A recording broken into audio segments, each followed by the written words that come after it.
Oke, oke. Elektabilitas Anda tadi kan disurvei untuk capres tidak begitu tinggi ya Pak ya, 2% kalau kita lihat stability numbernya. Tapi untuk cawapres cukup tinggi. Nah kalau di posisi capres itu elektabilitasnya yang tinggi adalah Ganjar Pranowo, kemudian Anies Baswedan dan juga Prabowo Subianto. Anda sudah pernah berpasangan dengan Prabowo Subianto. Di antara tiga tokoh itu kira-kira yang mana yang chemistry-nya masuk? Saya di 2019 itu berpasangan sama Pak Prabowo itu suatu kehormatan.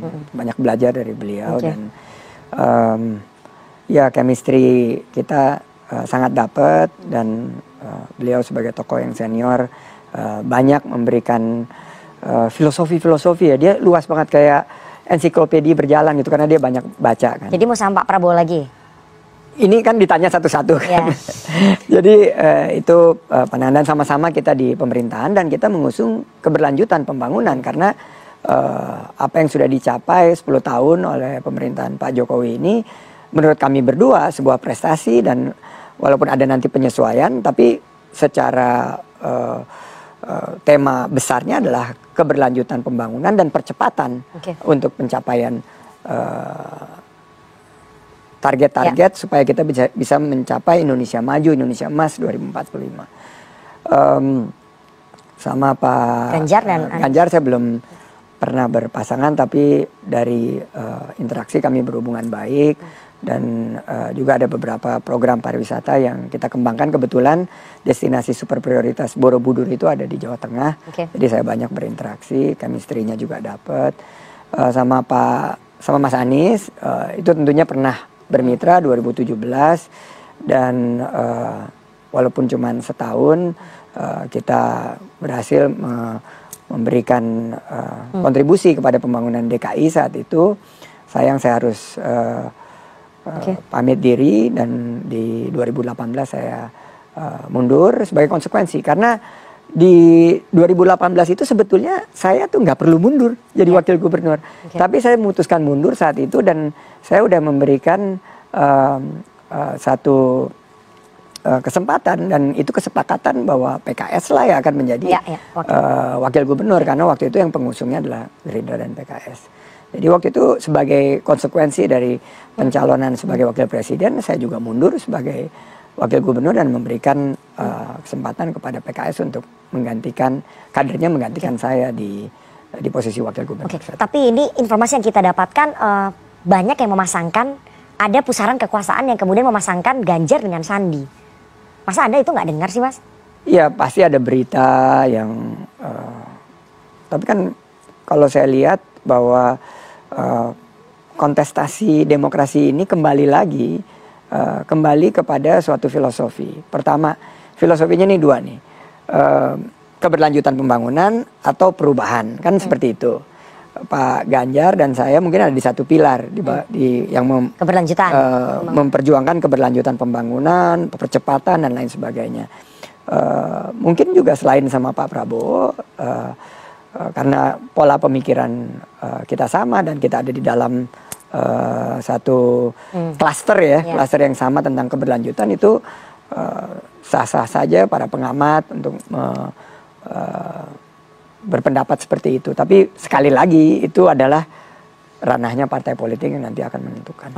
Kalau soal Ganjar dengan Sandi Anda nggak masalah karena itu bagian dari continuity ya, keberlanjutan pembangunan. Tapi kalau dengan Anies Baswedan bagaimana? Karena posisi sekarang Anies Baswedan kan dicerminkan ataupun dipersepsikan sebagai oposisi, lawan dari pemerintah, membawa slogan koalisi perubahan. Nah ini yang mesti kita pelajari dulu perubahannya apa ini? Karena kalau perubahannya itu harus betul-betul kalau dulu di DKI ya kita memang koalisi perubahan. Kita memperjuangkan beberapa posisi yang memang ingin mengubah arah pembangunan DKI saat itu. Dan kali ini kalau di Pilpres kami melihat bahwa justru keberlanjutan dan percepatan pembangunan. Jadi nggak masuk ya?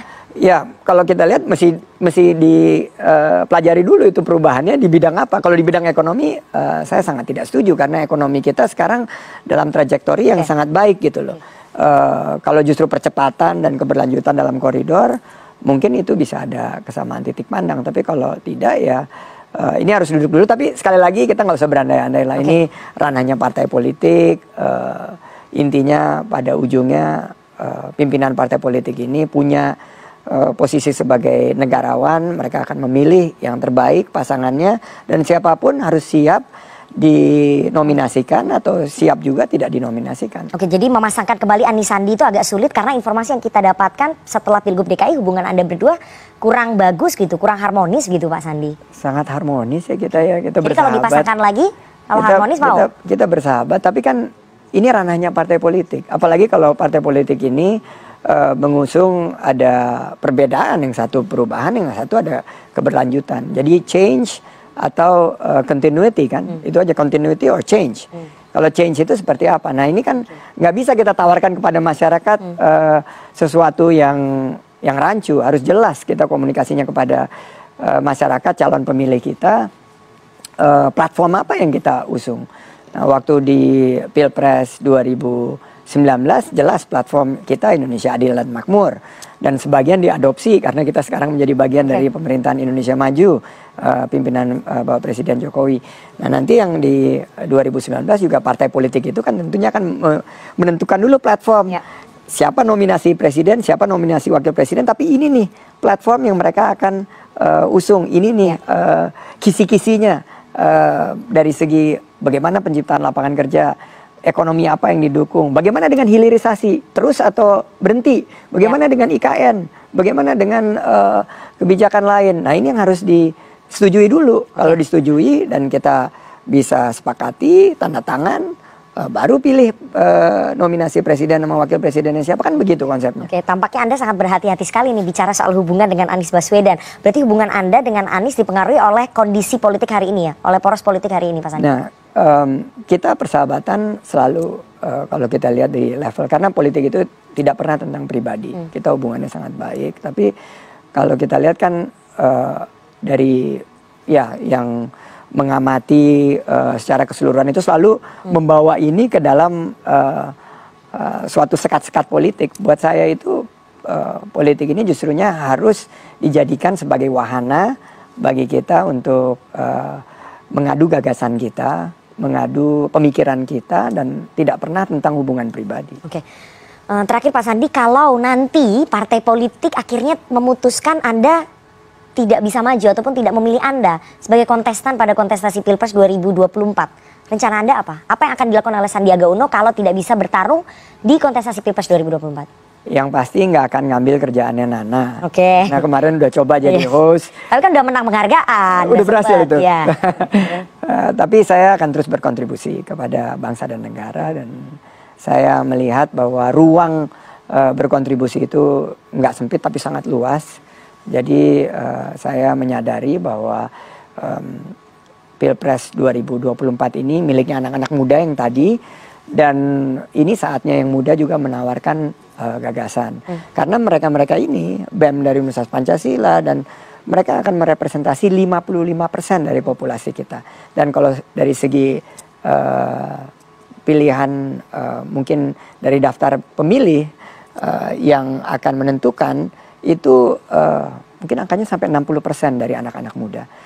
Juga dari kaum perempuan yang sekarang ini semakin aktif menjadi garda terdepan dalam pembangunan bangsa. Saya akan tetap berjuang, berkontribusi kepada bangsa dan negara dalam mungkin kapasitas yang lain. Tapi pengetahuan saya di bidang ekonomi untuk memberikan suatu inovasi dan membawa kemajuan bagi bangsa akan terus berlanjut. Oke, terakhir sekali saya tadi belum menanyakan ini, sampai kapanpun Anda tidak akan keluar dari Gerindra meskipun tidak bisa maju kontestasi Pilpres?